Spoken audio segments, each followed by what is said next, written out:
안녕하세요. 지혜로운 정약사입니다.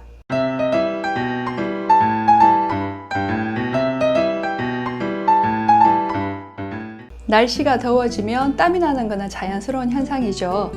그런데 이런 기온과는 상관없이 갑자기 열이 훅 오르면서 땀이 났다 식었다를 반복하시는 분들이 있습니다. 바로 갱년기 여성분들이죠. 갱년기 증상은 때와 장소 구분 없이 나타나죠. 중요한 모임이 있거나 아니면 여러 사람들이 함께하는 자리에서 갑자기 열이 훅 오르면서 얼굴이 빨개지고 땀이 나면서 옷이 다 젖어버리는 곤란한 경우가 생기기도 합니다. 온몸이 두드러 맞은 것처럼 아프기도 하고 손가락 마디마디가 쑤시고 여기저기 안 아픈 곳이 없죠. 성욕은 감퇴되고 질건조증으로 인해서 속옷만 스쳐도 쓰라리고 아픈 분들도 계십니다. 이런 갱년기 증상은 개인마다 차이가 참 많은데요. 갱년기인 줄 모르고 지나가는 분들이 있는 반면에 너무 심하고 힘들게 겪는 분들도 있어요. 왜 이런 차이가 있을까요? 보통 갱년기 증상은 부족해진 호르몬을 보충하는 개념으로 치료를 하는데요. 리비알이나 안젤릭과 같은 여성 호르몬 대체요법을 하거나 석류나 달맞이꽃 종자유, 그리고 회화나무 추출물이나 홍삼과 같은 이런 건강식품을 찾기도 하고요. 갱년기 증상이 이런 호르몬 부족만의 문제라면 이런 호르몬을 대체하는 물질을 사용을 하면 당연히 갱년기 증상은 치료가 되겠죠. 하지만 이런 제품을 드셔도 효과가 없는 분들이 참 많습니다. 왜 갱년기 증상은 개인마다 다른지, 그리고 이런 호르몬제가 왜 효과가 없는지, 그러면 어떻게 갱년기 증상을 완화시킬 수 있는지 알려드리도록 하겠습니다. 1년 전 완경된 50대 초반의 여성분으로 몇 달 전부터 얼굴로 열감이 너무 심하게 올라오고 머리와 얼굴로 땀이 비 오듯이 흘러서 일상생활이 불편할 정도였어요. 야간 발안으로 한번 잠이 깨버리면 다시 잠들기가 힘들고 잠을 푹 못 자니까 피로감으로 직장생활도 힘들고요. 얼굴 쪽으로는 열이 훅훅 올라오는데 반대로 손발은 너무 차서 잘 때는 수면 양말을 신을 정도로 발이 시리다고 해요. 홍삼이 들어간 유명한 갱년기 제품을 먹었는데 2, 3일 정도 먹고 나서 오히려 열이 더 위로 뻗쳐서 드실 수가 없었대요.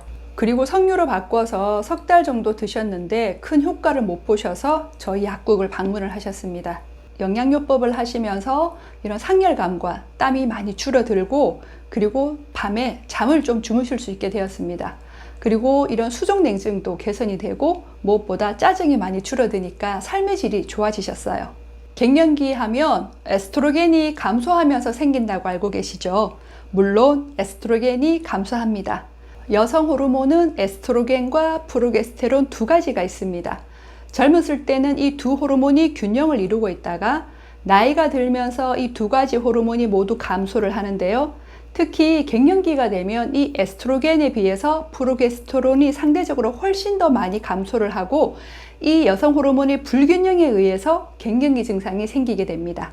에스트로겐은 가임기에 비해서 3분의 1 정도가 감소하는 데 비해서 프로게스테론은 10분의 1에서 많은 경우 20분의 1까지 감소를 한다고 해요. 이 프로게스테론은 수면을 유지하고 체온을 조절하고 그리고 안정적인 감정을 유지하고 성기능과 성욕을 유지하고 피로감과 신진대사의 속도를 조절하는 호르몬입니다.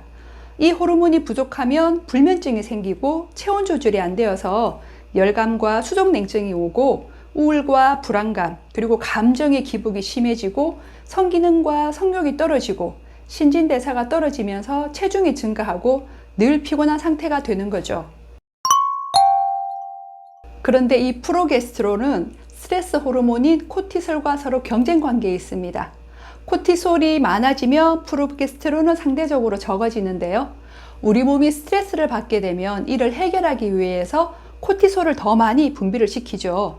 그러면 상대적으로 이 프로게스테론의 분비가 더 적어지게 됩니다. 그래서 스트레스를 받을수록 이 프로게스테론은 점점 더 줄어들기 때문에 갱년기 증상이 더 심해지는 거죠.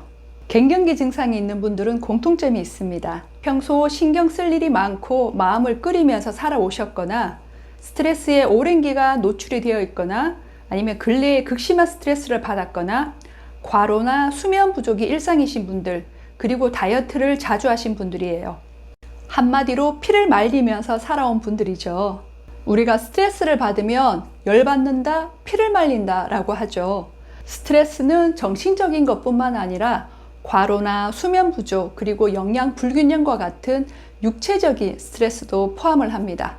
우리 몸은 이 정신적인 스트레스와 육체적인 스트레스를 구별을 못하기 때문에 똑같은 스트레스로 받아들여요. 이런 스트레스에 계속 노출이 되면 피가 메마르게 되는 거죠. 그래서 갱년기 증상은 열을 받아서 피가 메말라 버린 증상, 즉 혈 부족이 그 원인이 됩니다. 그런데 갱년기가 심한 분들은 갱년기가 시작되기 이전부터 이런 혈 부족에 의한 여러 증상들을 갖고 있어요.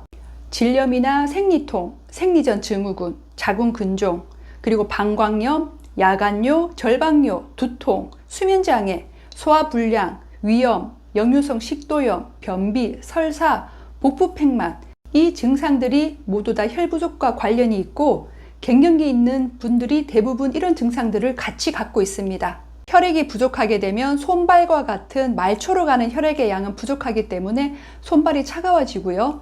반대로 열은 위로 올라가는 성질이 있기 때문에 머리와 이 얼굴 쪽으로 열이 올라가면서 상열감이 생기고 또 그 열을 배출시키기 위해서 땀이 나게 됩니다. 그리고 혈액이 부족하게 되면 적은 양의 혈액을 가지고 전신으로 돌려야 되기 때문에 우리 심장은 더 빨리 뛰게 되죠. 그래서 심장이 두근거리고 심장이 두근거리면서 또 마음이 불안해지게 되는 거예요. 혈액뿐만 아니라 체액도 메마르면서 피부도 건조해지고 그리고 소화액도 메마르면서 소화불량이 잘 생기고요. 그리고 점액도 메마르면서 질도 건조해집니다.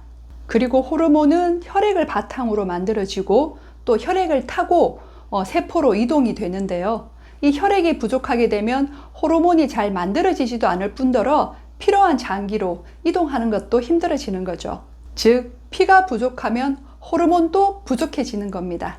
그래서 갱년기 증상의 근본 원인인 이 혈 부족을 해결하지 않고 그냥 결과로 나타나는 그 호르몬 부족만 생각하다 보니까 아무리 호르몬제를 빵빵하게 넣어줘도 이 호르몬이 제 기능을 못하게 되는 거죠. 혈 부족을 해결하는 방법은 지난번에 제가 올려드린 영상을 꼭 한번 참고로 보시고요. 혈액 생성을 도와주는 영양요법과 함께 가장 중요한 것은 전체적인 혈액의 볼륨을 올려줄 수 있는 소금물을 꾸준히 드시는 건데요. 소금물에 대한 내용도 영상을 참고로 보시면 많은 도움이 되실 거예요. 나이가 들어간다는 것은 메마름의 연속이죠. 그래서 혈 부족을 갱년기 시작 전부터 미리 관리를 해주시면 갱년기뿐만 아니라 그 이후의 삶도 편안하게 보내실 수가 있습니다. 그리고 내가 처한 삶의 환경이나 조건이 스트레스에서 벗어날 수 없는 상황이라면 같은 스트레스를 받더라도 데미지가 적게 할 수 있는 나만의 방법을 꼭 찾으시는 것이 중요합니다. 저도 50대인데요. 30년 가까이 일을 쉬지 않고 하면서도 갱년기 증상 없이 제 또래에 비해서 훨씬 더 건강하게 이렇게 50대를 보내고 있는 그 비결은 바로 꾸준한 운동과 함께 스트레스를 해결할 수 있는 명상을 계속 해왔기 때문입니다. 갱년기를 심하게 겪는 분들을 상담해보면 가족이나 주변은 열심히 챙기는데 정작 본인의 건강은 챙기지 못한 분들이 많으세요. 그렇게 되면 남는 거는 갱년기의 고통과 후회뿐이더라고요. 내 건강이 무너지면 주변 사람들을 돌보고 싶어도 돌볼 수가 없습니다. 이젠 좀 더 자신의 몸과 마음을 돌보면서 앞으로 남은 시간들을 좀 더 건강하고 행복하게 사셨으면 하는 바람으로 지혜로운 정약사 이것으로 마치도록 하겠습니다. 봐주셔서 너무너무 감사드리고요. 고맙습니다.